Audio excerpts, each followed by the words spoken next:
안녕하세요. 승리한상 가족 여러분, 그리고 강성성경연구원 여러분, 오늘은 마태복음 13번째 시간으로 마태복음 5장 3절 말씀을 심령이 가난한 자는 복이 있나니 천국이 그들의 것이라 라는 제목으로 함께 말씀을 나누도록 하겠습니다.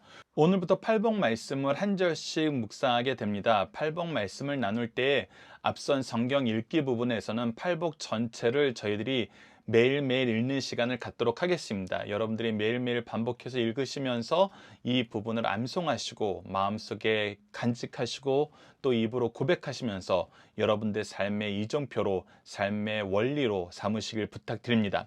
승리한 삶은 박유일 목사님의 구속사로 조망한 성경 연속 강해집을 통해서 편집이 되어 있습니다. 이번 달 마태복음 1장에서 5장까지의 내용은 마태복음 강해집 1권을 통해서 편집이 되어 있습니다. 자, 오늘 본문 말씀은 마태복음 5장 3절입니다. 심령이 가난한 자는 복이 있나니 천국이 그들의 것이며.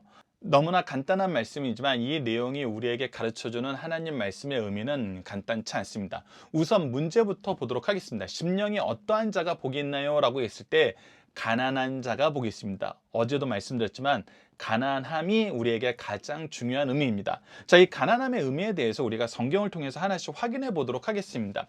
누가복음에도 팔복과 비슷한 말씀이 기록되어 있습니다. 6장 20절을 보면 예수께서 눈을 들어 제자들을 보시고 이르시되 너희 가난한 자는 복이 있나니 하나님의 나라가 너희의 것이며 라고 얘기합니다. 그래서 마태복음하고 다른 거는 마태복음 심령이 가난하다라고 얘기해서 마음의 영적 상태를 강조하는 것 같고, 누가복음에서는 단순히 가난하다 그래서 우리가 환경적인 부분이 가난한 것 같은데, 사실은 이 두 말씀이 가난에 포커스를 둔다는 것은 동일하고, 가난이 어제도 말씀드렸지만 어떤 상태를 얘기하냐면 은혜가 없으면 아무것도 할 수 없는 상태, 죽을 수밖에 없는 상태를 바로 성경에서는 가난하다는 이 원어의 의미에 포함되어 있습니다. 이 내용을 우리에게 설명해 주는 것이 바로 로마서 3장 10절에서 12절입니다. 기록된 바 의인은 없나니 하나도 없으며 깨달은 자도 없고 하나님을 찾는 자도 없고 다 치우쳐 함께 무익하게 되고 선을 행하는 자는 없나니 하나도 없도다 라고 기록되어 있습니다. 즉 우리 인생은 죄로 인해서 타락한 이후에, 죄의 노예가 된 이후에 죄를 이겨낼 수 없는 전적인 무능력한 상태에 있기 때문에 어떠한 의도 할 수 없는, 어떠한 의를 행할 능력을 상실한 존재가 되었습니다. 더 나아가서 단순히 이것이 의인데 의를 계속 행하고 싶은데 내가 의를 행할 힘이 없네, 이 상태에서 그래도 계속해서 의를 향하여 나아가는 삶을 사는 것이 아니라 의가 무엇인지 깨달을 수조차 없게 된다는 겁니다. 즉 우리가 의를 행한다는 것은 의가 무엇인지 알아야 되고, 의를 향한 우리의 간절한 마음이 있어야 되고, 의를 향한 의지가 있어야 됩니다. 그리고 그것을 행할 능력이 있어야 돼요. 근데 능력도 상실했고 의지도 상실했는데 그 이유는 그것을 알지도 못하는 상태가 되어버렸다는 것입니다. 우리가 사사기에서도 한마디로 사사기를 정리하면 마지막 말씀이 사사기의 정리라고 그러잖아요. 그들에게 왕이 없는 거로 각자 자기 소견에 좋은 대로 행하더라. 그리고 우리가 창세기 3장에서 발견하는 것처럼 하나님께서 타락한 인생에 대해서 첫 번째 그 모습을 진단하는 것이 무엇이냐면 선악을 아는 일이 우리와 같이 되었고라는 것입니다. 즉 선악의 기준이, 하나님의 의의 기준이 우리의 기준이 된 것이 아니라 이제 자기네들의 기준으로 살고 싶어 하게 된다는 거예요. 그래서 하나님의 기준하고 점점 멀어지고 하나님의 기준을 알지도 않으려고 그러고 깨닫지도 못하게 되어버렸다는 것입니다. 그래서 계속입니다. 하나님을 찾는 자도 없고 다 치우쳐. 그래서 그 필요성도 못 느끼게 되는 거예요. 전부 다 죽음으로 가게 되니까 그것이 그냥 당연한 줄 아는 거예요. 다 그렇게 사는 줄 아는 거예요. 하나님이 우리를 처음 창조하셨던 그 창조의 모습을 우리가 완전히 잃어버리고 깨닫지도 못하고 알지도 못하고 찾지도 못하고 행하지도 못하는 무익한 상태, 무능한 상태가 되었다는 것입니다. 이것이 바로 우리의 가난함의 상태이고, 가난함에 빠지게 된 이유는 무엇이다? 바로 죄 때문이다. 성경은 계속해서 말씀으로 우리의 상태에 대해서 이 진단을 내려주고 있습니다. 그리고 이 진단이 내려졌는데 해결 방법을 우리가 도무지 찾을 수가 없는 거예요. 도무지 찾을 수가 없어요. 그래서 저는 가난한 자입니다. 저는 무능한 자입니다.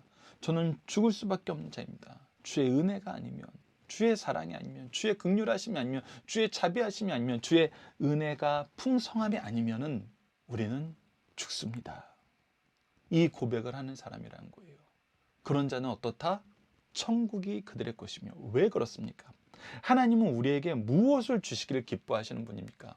우리가 민수기 말씀부터 하나씩 차근차근 봅시다. 민수기 6장 24절 26절 바로 제사장의 축복이라는 이 말씀. 여호와는 내게 복을 주시고 너를 지키시기를 원하며 여호와는 그의 얼굴을 내게 비추사 은혜 베푸시기를 원하며 여호와는 그 얼굴을 내게로 향하여 드사 평강 주시기를 원하노라.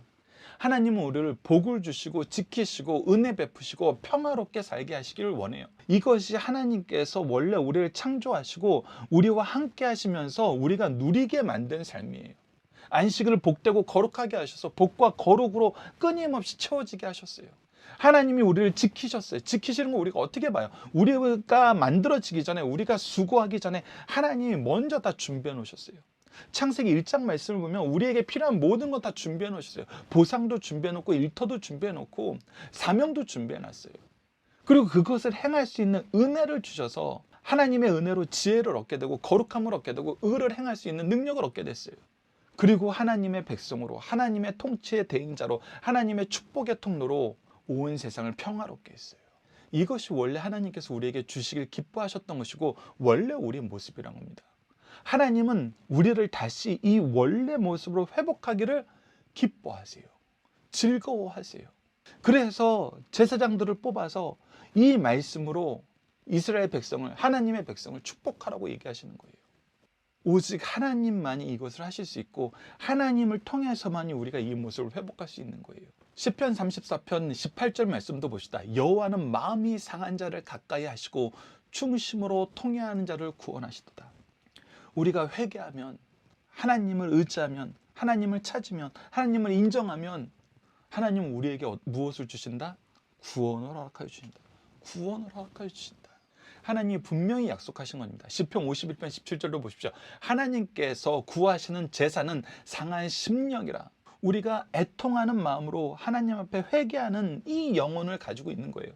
우리가 가난함을 인정하는 이 마음을 가지고 있는 거예요. 하나님이여 상하고 통회하는 마음을 주께서 멸하시지 아니하시리이다. 우리가 하나님 앞에서 우리의 죄를 인정하고 우리의 무능함을 하나님께 고하면은 하나님께서는 우리를 멸시하지 않으시고 구원하세요. 멸시하지 않으세요. 절대 멸시하지 않으세요. 오히려 구원의 길이에요. 구원의 길이에요. 평강의 길이에요. 은혜의 길이에요. 복의 길이에요. 인정하면 됩니다. 인정할 수밖에 없습니다. 우리가 하나님 앞에 참으로 그의 임재 앞에 우리가 서 있고 무릎 꿇을 수밖에 없는 존재라는 걸 깨달으면 하나님을 멀리 떠나고 하나님이 오셨을 때 도망가는 사람이 인정하지 못하는 거예요. 하나님이 오셨을 때 그분을 바라보면 인정할 수밖에 없습니다. 우리의 가난함을 고백할 수밖에 없고 가난함을 도와달라고 외칠 수밖에 없습니다. 그래서 이 복의 시작이 어디에서 시작하는 겁니까? 복의 시작이 어디에서 시작한 거예요? 바로 주님이 우리를 찾아오심으로 시작하는 거예요. 그래서 모든 복이 값없이 주시는 은혜란 거예요. 우리가 주님을 찾아간 것이 아니에요. 하나님이 우리를 찾아와 주셨어요. 예수님을 통해서 찾아와 주셨어요. 성령을 통해서 찾아와 주셨어요. 구속의 역사를 통해서 우리와 함께 하시길 기뻐하시는 그 모든 것을 보여주셨어요. 목숨까지도 아끼지 않고 자기를 죽여 우리와 함께하고 싶어 하시는 하나님을 우리에게 나타내셨어요. 우리는 그분의 오음을 기뻐하며 감사하며 의지하는 삶을 살 때 천국을 소유한 사람이 되게 되는 것입니다. 그래서 이 복의 근원적인 모습, 출애굽기 말씀과 베드로 전서 말씀을 통해서 다시 한번 확인해 봅시다. 출애굽기 19장 6절 너희가 내게 대하여 제사장 나라가 되며 이제 우리는 죄의 문제 해결, 죄의 문제가 얼마나 심각한 것인지 온 세상에 나타내는 제사장 나라가 된다는 거예요. 거룩한 백성이 되며 그래서 하나님이 우리를 거룩하게 하시는, 우리를 의롭다 칭해 주시는 이 칭의에 의해서 하나님의 구원의 역사를 통해서 우리가 거룩한 백성으로 이 세상에서의 사명을 감당하게 되는 겁니다. 너는 이 말을 이스라엘 자손에게 전하라. 이것이야 이스라엘 백성을 하나님께서 불러내시고 애굽에서 불러내시고 광야에서 말씀을 주시기 전에 먼저 선언해 주신 거예요. 먼저 선언해 주셨어요. 우리가 아직 제사장 역할을 할 수 없고 거룩한 백성이라 칭함 받기 전에 하나님께서 선언해 주셨어요. 이것은 예수 그리스도를 통해서 어떻게 성취되었는지 베드로전서 2장 9절에서 설명해 줍니다. 그러나 너희는 택하신 족속이 하나님의 택하심 안에서 됐어요. 왕 같은 제사장이요. 그래서 하나님께서 원래 우리를, 이 세상을 하나님의 은혜로 다스리게 하는 왕으로서, 제사장으로서, 선지자로서 하나님의 의를 나타내고 하나님의 거룩함을 나타내고 하나님의 지혜를 나타내는 이 직분을 주셨는데, 이것이 이제 회복된 거예요. 누굴 통해서? 예수 그리스도를 통해서. 그래서 왕 같은 제사장이 되는 거예요. 왕과 제사장과 선지자는 성경에서 원래 아담부터 시작해가지고 아브라함 때까지 이르는 모습을 보면은 이것이 나눠진 직분이 아니었어요. 하나님의 백성은, 하나님의 일꾼은 이 일을 하나로 하는 거였어요. 그래서 예수님도 이 땅에 오셔서 왕으로서, 제사장으로서, 선지자로서의 사명을 온전히 홀로 감당하신 거거든요. 우리가 이 모습을 함께 할 수 있도록, 이 모습이 나눠져 있는 것이 아니라 이 모습이 우리 안에서 온전히 이루어질 수 있도록 예수께서 그 길을 우리에게 마련해 주시고, 성령께서 이 은혜를, 성령의 은혜와 열매로 이 일을 할 수 있겠어요. 그래서 너희는 택하신 족속이요, 왕 같은 제사장들이요, 거룩한 나라요, 그의 소유된 백성이니 인 너희를 어두운 데로 불러내어 그의 기이한 빛에 들어가게 하시니 아름다운 덕을 선포하게 하려 하심이니라. 즉, 선포하는 선지자, 왕, 제사장의 직분을 우리가 온전하게 감당하게 된다는 거예요. 그래서 우리를 통해서 하나님의 나라의 확장이, 그의 소유된 백성들이 이 세상에 승리하는 모습이, 어두운 데서 이겨서 빛으로 나아가는 승리의 역사가, 구원의 역사가 우리를 통해서 선포되게 하신다는 거예요. 천국 백성으로 살게 하신다는 것입니다. 누가? 우리가. 어떤 삶을 사는 모습을 통해서?